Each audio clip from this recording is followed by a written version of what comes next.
EU interior ministers discussing possible next steps in Brussels today. Health ministers talking today as well. Dave Keating is in Brussels for us. He joins me now. Dave, how is the European Commission reacting to these border closures?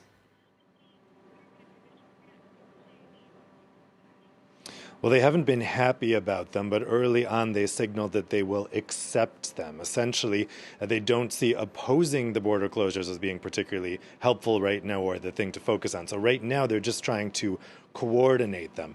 Now, while the Commission says, look, the World Health Organization has said that such border closures are not going to have much of an effect health-wise, they at least want to get them coordinated. So this morning, during a conference call of interior ministers, the European Commission put forward a 6-page proposal on a framework that all the countries should adopt when having these border closures at these internal EU borders that normally have no infrastructure at them. So the Commission is advising that they have a separate lane for trucks so that goods can flow through smoothly without any delay.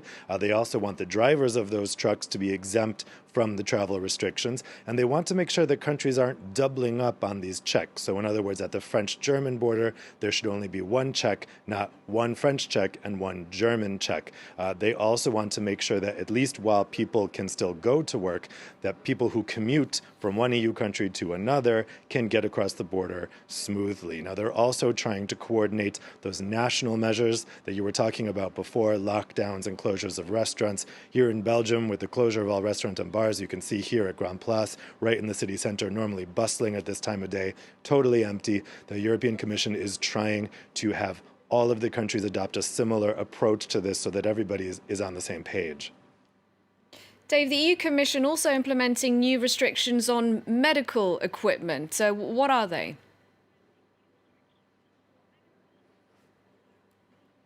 Yeah, so starting today, the Commission is going to have joint procurement for these preventative medical equipment like face masks and gloves so that all of the EU member states can get that equipment faster and cheaper.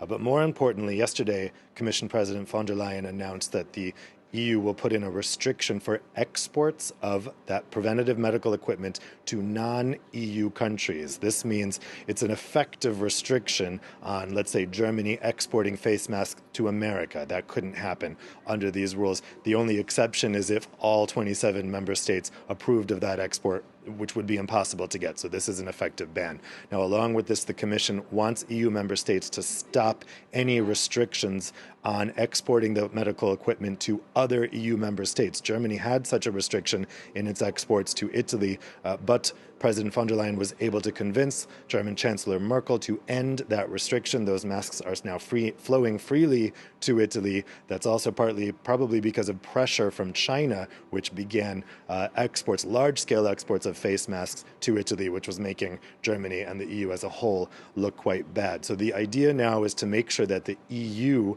has enough protective equipment within the 27 member states. That means not letting any of it go outside the EU and making sure that it's circulating within the EU where and when it's needed.